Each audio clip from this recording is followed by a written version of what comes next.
Décembre 2025. Le communiqué tombe à l'aube, Brigitte Bardot est morte dans sa maison de Saint-Tropez à l'âge de 91 ans.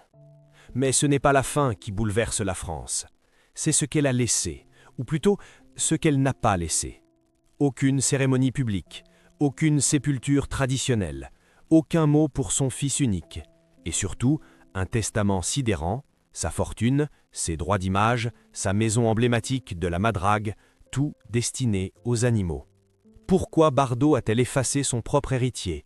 Que cache cette volonté extrême de disparaître du monde des humains? Et que contient réellement ce testament hors norme, rédigé dans le plus grand secret depuis plus de 20 ans? Était-ce un acte d'amour, un cri de guerre ou une ultime provocation?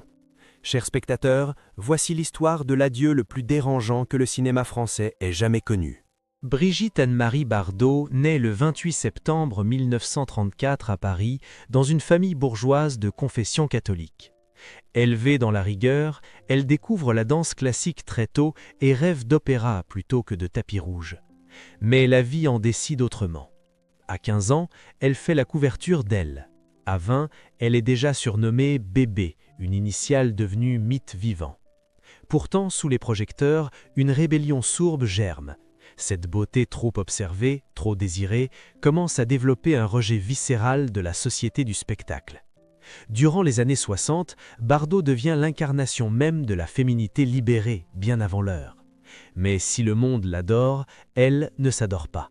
Très vite, elle fuit les tournages, refuse les rôles, se rétracte du showbiz à chaque tentative d'approche.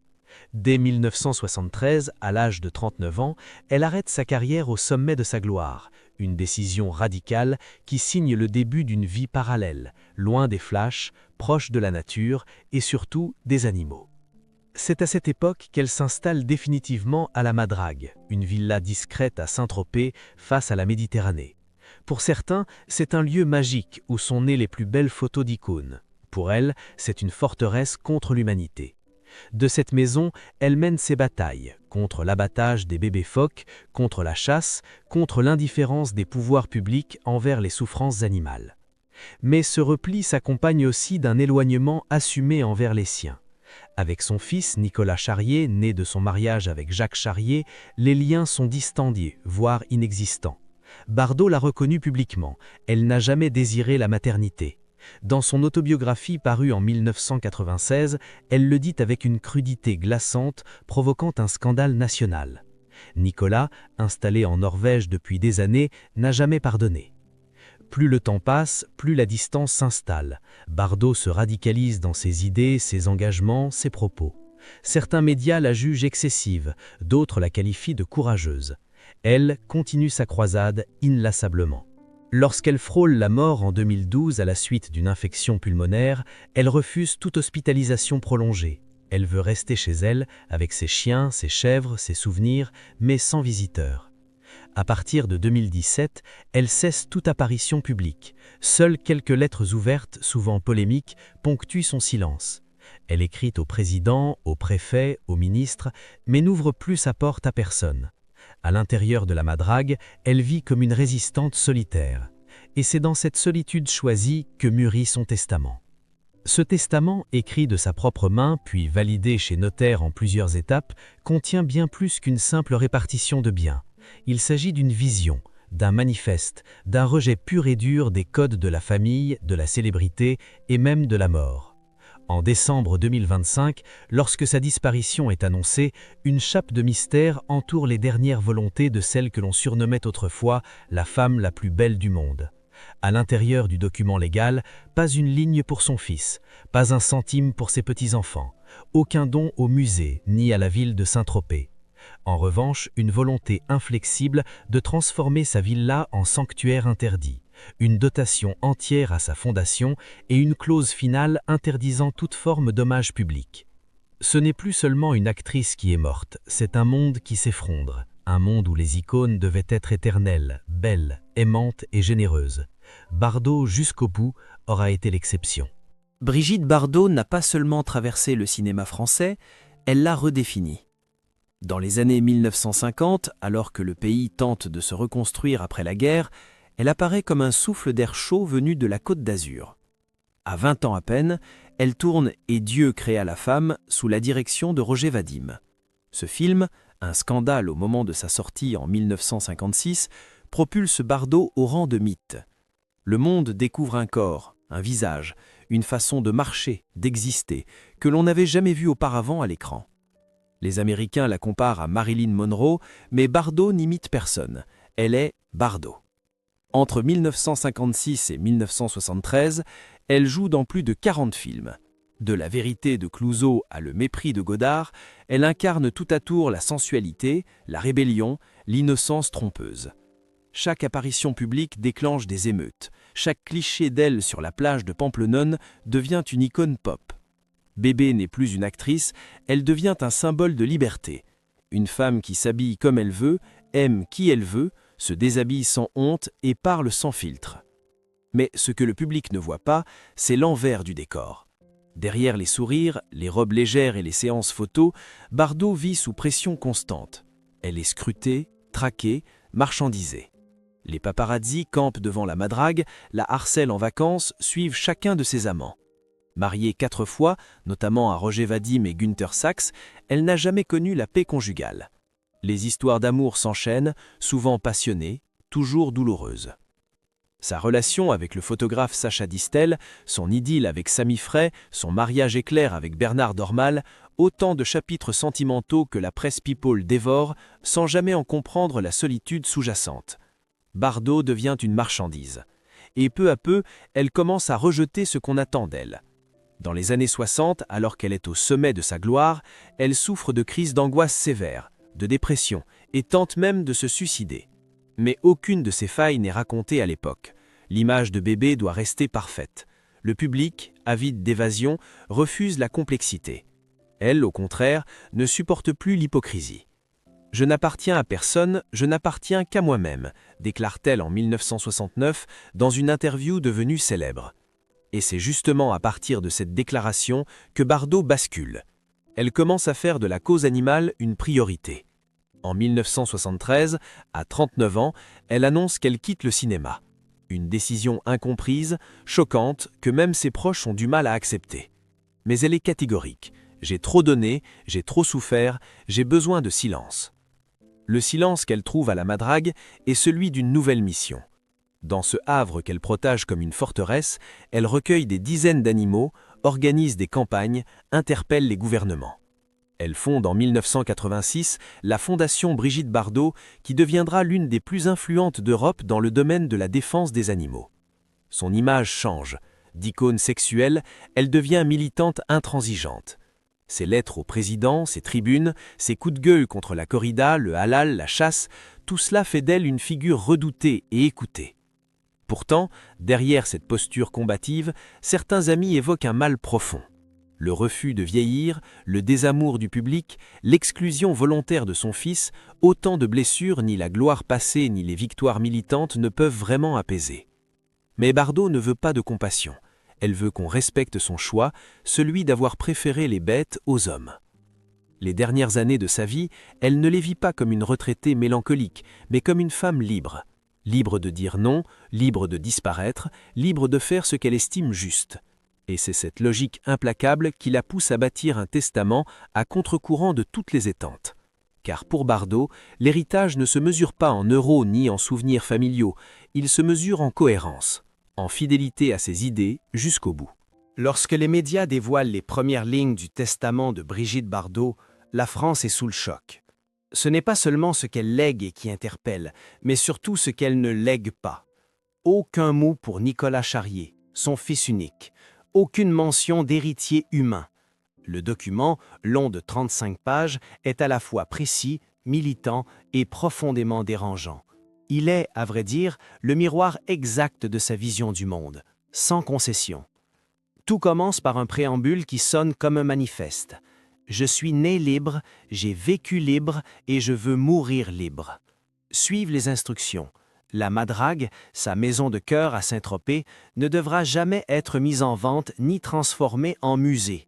Elle appartiendra juridiquement à la Fondation Brigitte Bardot, mais personne n'aura le droit d'y résider ni d'en faire un lieu de visite. Seuls les animaux pourront continuer à y vivre. Même après sa mort, Bardot refuse d'être un objet de curiosité. Mais c'est la suite qui provoque une onde de choc.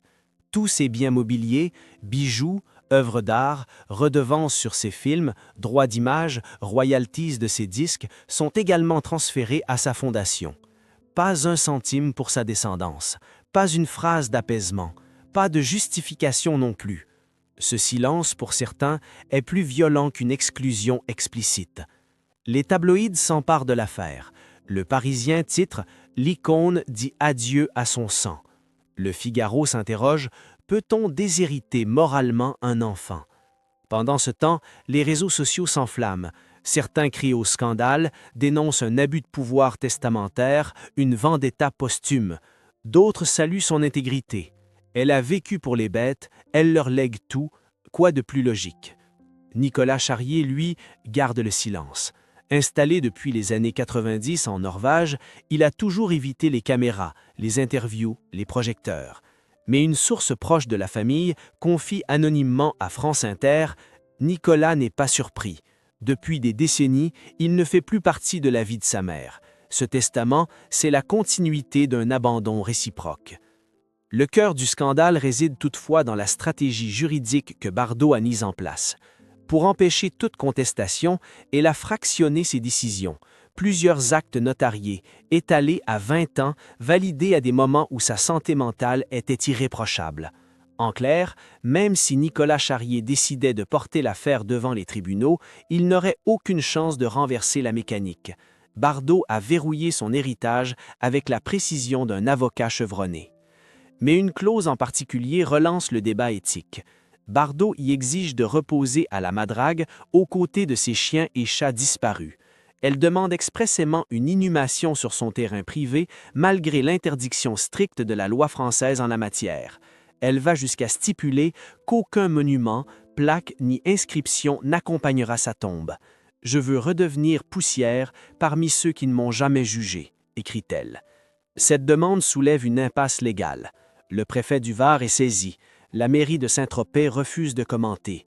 Pendant plusieurs jours, les médias tournent en boucle sur cette sépulture illégale. Les juristes se divisent. Certains estiment que la volonté du défunt doit primer.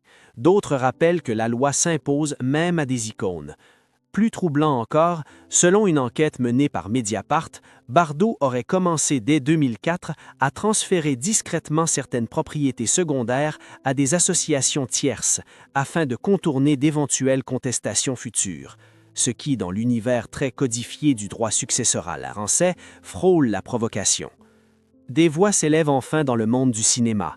Alain Delon, contacté par téléphone, répond « Brigitte a toujours été fidèle à elle-même. Je ne suis pas étonné. Je suis triste, mais pas étonné. » Catherine Deneuve, quant à elle, publie un court message sur Instagram. Une actrice immense, une âme indomptable. Même la mort ne l'a pas apprivoisée. Et c'est peut-être cela, au fond, la clé du scandale. Bardot n'a pas seulement organisé sa mort, elle l'a mise en scène, avec les outils de la loi, les armes de la solitude et la radicalité de ses convictions. Ce testament, aussi dérangeant soit-il, est l'ultime performance d'une femme qui a refusé les règles, l'amour attendu, la maternité sacrée, les hommages obligés. Elle s'est choisie, une dernière fois. Et le monde, une fois encore, est forcé de se positionner. Faut-il la comprendre, la juger ou simplement l'accepter telle qu'elle a toujours été? Les jours qui suivent la révélation du testament de Brigitte Bardot sont empreints d'un malaise diffus. Au-delà de l'émotion collective, un mot revient sans cesse dans les médias. Solitude. C'est elle, cette compagne invisible, qui semble avoir dicté les dernières années de l'icône. Une solitude volontaire, certes, mais implacable. Dans son refuge de la Madrague, Bardot avait cessé depuis longtemps de recevoir qui que ce soit, hormis ses vétérinaires, 2 assistantes fidèles et un notaire qui passait à heure fixe, les bras chargés de documents à signer. À partir de 2018, Bardot refuse toute apparition publique. Ses photos se raréfient. On ne la voit plus que sur de rares clichés volés, souvent flous, la montrant amaigrie, appuyée sur une canne, entourée de ses chiens. Une femme autrefois adulée pour sa beauté mythique, devenue l'ombre d'elle-même, mais une ombre qui continue de peser. Elle continue de diriger sa fondation avec une rigueur militaire. À 90 ans passés, elle répond encore personnellement à certains courriers, rature les communiqués de presse, écrit des lettres incendiaires à des mères accusées de maltraitance animale. Elle ne sort presque plus de chez elle. Son univers se réduit à quelques pièces, une véranda ensoleillée et le jardin où reposent déjà plusieurs de ses compagnons à quatre pattes. La rupture avec son fils n'a jamais été réparée. En privé, elle n'en parle jamais. À ses proches, elle leur est confiée « Je n'ai pas besoin de pardon. J'ai fait ce que je pouvais et ce que je croyais juste. » Une phrase que certains interprètent comme une justification, d'autres comme une fuite. Nicolas Charrier, de son côté, reste silencieux. Aucune déclaration officielle, pas de déplacement à Saint-Tropez, pas même un message de condoléances publiques. L'indifférence comme héritage. La tragédie n'est pas seulement familiale, elle est existentielle. Bardot, en se détachant du monde, a aussi renoncé à l'apaisement. Là où certaines stars vieillissent dans la douceur, elle a choisi la confrontation. Confrontation avec l'État, avec ses détracteurs, avec sa propre légende. Elle n'a jamais accepté d'être récupérée. Elle a refusé toutes les propositions de films, de biographies, de statuts, de commémorations. Lorsqu'en 2021, une chaîne de télévision tente de produire un biopic sur sa vie, elle envoie une mise en demeure sèche. « Je suis vivante et je m'appartiens ». Cette phrase résume toute sa posture. Même en vieillissant, même en souffrant, elle n'a jamais cédé sur sa liberté. Une liberté parfois perçue comme violence, une violence parfois interprétée comme folie, mais toujours assumée. Le plus bouleversant reste sa vision de la mort. Dans un enregistrement audio retrouvé après sa disparition, destiné à ses proches collaborateurs, elle dit « Surtout, ne laissez personne me transformer en souvenir. Pas de messe, pas de fleurs, pas de discours. La mort n'est pas un spectacle. » Ces mots prononcés d'une voix cassée résonnent comme une claque à l'industrie médiatique, une gifle au monde du divertissement qu'elle n'a jamais vraiment pardonné. Son dernier geste, celui de vouloir être enterré sur sa propriété, aux côtés de ses animaux, est peut-être l'acte le plus symbolique de toute sa vie. Un acte interdit, qui fera l'objet de débats juridiques sans fin. Mais un acte de foi. Elle voulait mourir là où elle avait vécu, entre les cyprès, le chant des grillons et les présences silencieuses de ceux qui, à ses yeux, valaient plus que les humains. Tragique ? Oui, car il y a dans cette fin une douleur que même la plus grande liberté ne parvient pas à effacer, une sorte de désespoir tranquille, une conviction que le monde n'est plus digne de confiance, une foi perdue dans les relations humaines, dans la tendresse, dans la transmission. Et pourtant, Brigitte Bardot ne s'est jamais présentée en victime. Elle n'a jamais demandé l'amour. Elle a toujours préféré choquer plutôt qu'attendrir, choisir plutôt que subir, disparaître plutôt que revenir. C'est peut-être là que réside la vraie tragédie, dans cette vie sans concession, vécue jusqu'au bout comme un cri. La France se réveille orpheline d'un mythe. Mais ce deuil, si particulier, n'a ni tombe, ni messe, ni fleurs. La disparition de Brigitte Bardot n'ouvre pas la voie à une mémoire apaisée. Elle soulève au contraire des tensions, des questions, des malaises que nul hommage national ne pourra effacer. Car l'actrice n'a jamais voulu être pleurée. Elle a voulu être oubliée, du moins par les hommes. Dans ses dernières volontés, elle écrivait « Je ne veux pas qu'on me célèbre, je veux qu'on continue à se battre ». Un message clair adressé aux défenseurs de la cause animale, mais aussi une gifle à tous ceux qui attendaient une fin douce, réconciliée, souriante. Il n'y aura pas de miracle Bardot. Pas de retour à l'unité familiale, pas de geste tendre envers ceux qu'elle avait mis à distance. Jusqu'au dernier souffle, elle aura tracé une ligne entre elle et le reste du monde. Et pourtant, peut-on vraiment lui en vouloir ? Toute sa vie, Bardot a été prise dans un paradoxe, adulée pour son apparence, méprisée pour ses choix. Femme libre dans une époque qui ne l'était pas, militante trop bruyante pour les institutions, mère jugée indigne par une société patriarcale, elle n'a jamais eu le droit de décevoir. Alors elle a préféré briser les attentes plutôt que de les porter. Son testament, aussi dérangeant soit-il, ne raconte pas une haine, mais une rupture. Une volonté d'exister en dehors des rôles imposés, celui de star, de mère, de figure historique. Elle ne voulait pas être canonisée, Elle voulait être entendue. Son ultime message n'est donc pas un rejet pur, mais une forme de cohérence cruelle. Une fidélité absolue à ses convictions, même au prix du scandale. Il restera, bien sûr, des interrogations. La justice autorisera-t-elle l'inhumation à la madrague? Nicolas Charrier osera-t-il contester le testament? La Fondation Bardot survivra-t-elle à sa fondatrice? Mais au-delà de ces batailles juridiques, c'est une autre question qui plane, plus intime, plus troublante. Dans un monde obsédé par la transmission, peut-on choisir de ne rien transmettre à personne?